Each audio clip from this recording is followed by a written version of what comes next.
purpose of a budget is not meant to restrict you. It's not meant to put limits on you. It's literally just a plan. Hey homegirl! Welcome back to the Responsible Homegirl YouTube channel. If this is your first time here, welcome. My name is Kiani. I am the Responsible Homegirl. And it's been a minute since I had one of these like sit down, let me talk to you conversations. So today what I want to discuss is how to budget your money even though stuff keeps going up and up and up. I'm talking gas, groceries, food. Literally, the price of everything is increasing. Inflation is real, but your money is still the same. I do not want you to have like this victim mentality, like, oh my gosh, there's nothing I can do. There are things you can do. There's stuff you can do. I'm not You saying just that. don't want to do it. Okay? And in this video, we're gonna dive deep into how to budget your money, even if inflation has you looking like, dang, I don't got no coin. So let's get into it. Number one, I want to start off this conversation with a talk about accountability. So I want you to understand from the very beginning, the personal finance situation that you're in is because of you. The decisions that you've made, the decisions that you didn't make. So you got that new apartment without really looking at the numbers. You got this new car and the car payment is crazy, ridiculous high, and you got way more month than you have money. And no, that situation might not be for everybody, but whatever your personal finance situation is, you're in it because of you. The reason why I'm starting this off with accountability is because I want you to attack your personal finances from a place of power, not from a place of victimhood. Like, oh my gosh, this happened to me, that happened to me, they didn't teach me about money, I don't know how to budget, my credit this, all of this other stuff. No, I want you to watch this video with the mindset and with the power that there is something that I can do about it. So before I tell you how you can budget, I want you to understand what a budget actually is. A budget is simply your financial GPS. We can put in a desired location, and no matter what we do, it is going to give us direction from point A to point B. Your budget is simply your financial GPS. You make the money, so you have to give it direction. You have to tell your money where you want it to go. And that's how we end up in these situations where we're not managing our money, y'all. It's simply because we're not giving our money direction. We're getting paid, it's going in one account, and we got bills coming out of that account. We have fun stuff coming out of that account. We're swiping that card when we go out to eat, when we're putting gas in our car. We're doing all the things out of this one account, and you have not given your money any direction. The time you want a new subscription, that's the card you put in there. When it's time for you to pay your phone bill, or it's time for Apple Music to come out, each and every single thing is coming out of that one account. But when was the last time you took out a blank sheet of paper and just wrote down what you have coming in versus what you have leaving out? Do you even know what is all coming out of your account? And when I say what's all coming out, y'all, I'm not talking about just the big stuff like your rent, like your car payment, like your car insurance, like your phone bill.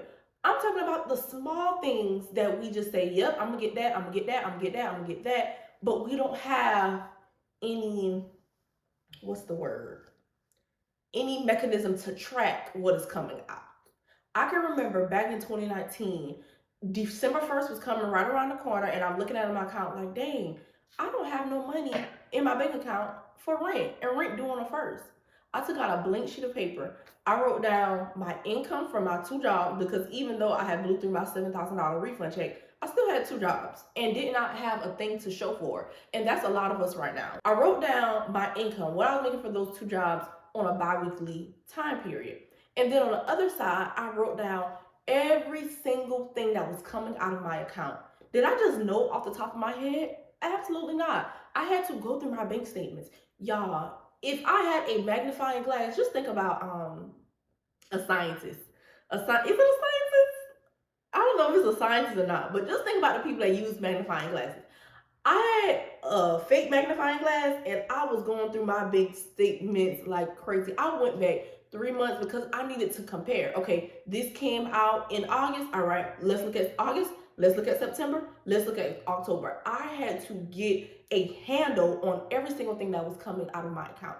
Once I did that, I realized, Key, you living way above your means. you're living way above your means. So I want you to ask yourself right now, and especially when you do this activity, am I living above my means? Am I living below my means? Or am I okay? I'm doing enough just to get by. And if you are watching this video, I'm pretty sure you can kind of relate to my story a little bit. Month after month, you feel like you're drowning. Month after month, you're like, dang, I can't wait till I get paid again. Month after month, you're trying to play catch up. But I can assure you, if you do this small activity, you're going to realize one of two things. One, you're not making enough money. Two, you got way too many expenses and you need to cut back. Or three, I said two, but three things. Or you need to decrease your expenses, increase your income, or do both.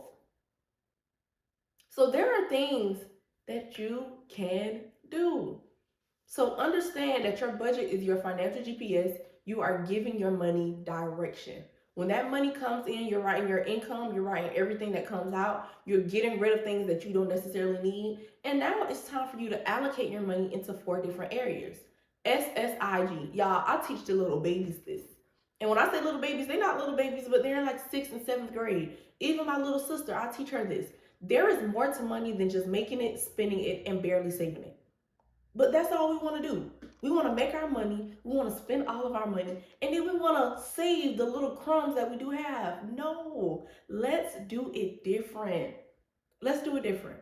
So after you do that activity, there are 4 ways that you can use your money. SSIG. Save, spend, invest, and give. So what are you saving? Prioritize your saving. With me, after I pay my tithes, I'm paying myself first. I'm putting something in my savings account. I don't care nothing about T-Mobile. I don't care nothing about that Honda that I got sitting in the yard. I thank God for every single thing that I have. But I'm paying myself first. I'm saving first before I pay any other bill. Had I had the mentality to pay myself first back in 2019, I would have never been in a situation where I was facing eviction.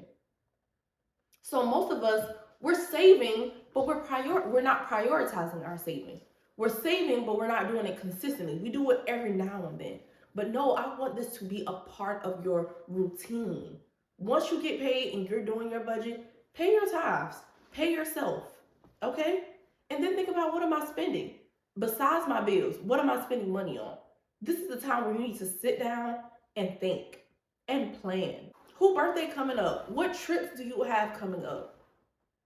Are you getting your nails done? Or are you sacrificing your nails? Are you getting your hair done? What are you spending eating out? What boundaries and parameters are you putting in place so you're not eating out every single day of the week, multiple days throughout the week? I'm telling y'all, it's the small stuff that get us. It's the $7 here, the $10 here, the $25 here, the $17 here, the $30 here. And then when you boop, boop, boop, boop, boop, boop, boop, boop, boop, you add them all up, and now you're looking at your bank account like, dang, inflation. And inflation is real, don't get me wrong, because I can remember going to Bojangles getting a 2-piece, 2 legs, Caesar fries, and a drink for $5.50. Y'all, that used to be my meal in college. Fast forward 3 years later, it's $11. So I do know that inflation is real. However, we have the money. We have the money. We're just not using it as wisely as we could be. I have planners coming out soon, y'all. I'm so excited. The Responsible Homegirl planners are coming out, which is gonna really walk you through this entire process. I'm gonna tell y'all more about that later, but yeah, get ready for that. So saving, spending, investing. What are you investing? Are you sending money to your Roth IRA? Are you investing in your self-education? Side note, November 18th, I am hosting Saturday School Holiday Edition. This is a huge sidebar, but I'm gonna come back. I am hosting Saturday School Holiday Edition because y'all know Christmas is right around the corner. And I was reading this stat that says 37% of Americans take out credit card debt during this time, and they spend about $1,500 in credit card debt just to purchase gifts. And I don't want that to be my homegirls. There is a better way where you can save, avoid debt, and create healthy spending boundaries for the holiday season and beyond.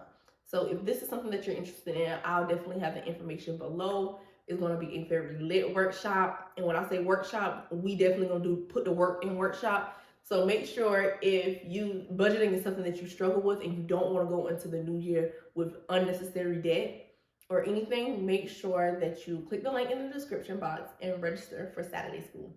Now back to what I was saying. Investing. What are you sending to your Roth IRA? How are you investing in your self-education? Maybe that's a course. Maybe you want to get a certification. I don't know. There's so many different ways to invest. So many different ways to invest. But I don't even want to take a whole lot of time on investing when we don't have the money management piece together. And then last but not least, giving. What are you giving? Don't leave giving out. Sometimes we feel like, oh, I don't got nothing in me to give because I'm barely making myself. That's not true. You spend your money so many different places. I want you to take some time as you're building this budget to think about who you can give to, what organization you can give to. Do something that's out of your norm. I know the big thing that I did want to talk about is really helping you understand what is your budget, what's the purpose of a budget. It's not meant to restrict you. It's not meant to put limits on you. It's literally just a plan. It's a plan. And y'all, please, let's start with the cookie cutter monthly budgets. If you don't get paid monthly, you should not be budgeting monthly. We need to budget every single time we get paid. You need a plan every time you get paid. So when I was working full time and I was working and I was getting paid bi-weekly, when I got my check, let's just say I got paid on the 1st and the 15th. I got me a budget from the 1st. And I got me a budget for the 15th. What did my check look like on the 1st? What bills come out between the 1st and the 15th? Okay, bet. I got paid on the 15th. What did I make on this check? What bills come out between the 15th and the 1st? So you need to get your mind wrapped around, okay, I'm going to have this much money at the beginning of the month. All right, I'm going to have this much money at the end of the month. Let's take budgeting out of the clouds. Let's not avoid our finances. Let's get to it. Even though the prices of things are going up, and your money is still the same, please know that there are things you can do. And one last thing. As far as when you're doing your, I like to call it a financial audit. When you're doing your audit, say for instance, you realize, hey, I'm not making enough money. I got way more month than I have money. No matter what I do, I'm going to always be living check to check because I'm just not making enough money in my job. There are things that you can do. One, you can get a part-time job for a season just so that you can build your savings and knock down some of that debt and reach some of the financial goals. Two, you can go to your employer and advocate for yourself, ask for a raise and why you need that raise, articulate your value. Three, you can start some sort of business that's not going to take a whole lot of upfront capital, but that you know that you can make some additional money. In this day and age, we need multiple streams of income. So sometimes you just gotta be creative. I remember back in 2019 when I did this same activity that I shared with y'all, I quit both of my jobs. And yes, that sounds ridiculous, but I had to because I wasn't making enough. So I got another job at a hotel that was paying me much more money. And then my second job was at my actual apartment complex. And they didn't pay me a lot of money, but they gave me a 20% discount on my rent. So my rent went from being $889 to $720. So I'm like, okay, cool. I'm saving money here. I'm making money here, making money there, and I got a refund check. So once you sit down and actually look at your finances and attack them, now you can come up with creative ways to get in a better place financially. So I hope this video was super duper helpful for you. Make sure you share it with one of your homegirls because you don't want to be out here in these streets getting your finances together alone. We're going to go into 2024 in a brand new way. Okay, we're going to have a new money mindset, or not have a new money mindset, but we're going to start developing a new money mindset. And I just want y'all to know that you can do it. It's not as hard and daunting as you think it is. So go ahead and face it. And of course, if you need any help, slide in my DMs. I am at The Responsible Homegirl on every social media platform. And if this video spoke to you and you know you want to go even deeper in how to do this, make sure you register for Saturday School Holiday Edition. The link will be in the description box. Always remember, with exposure, execution, and consistency, there is absolutely nothing you can't do. See y'all next time.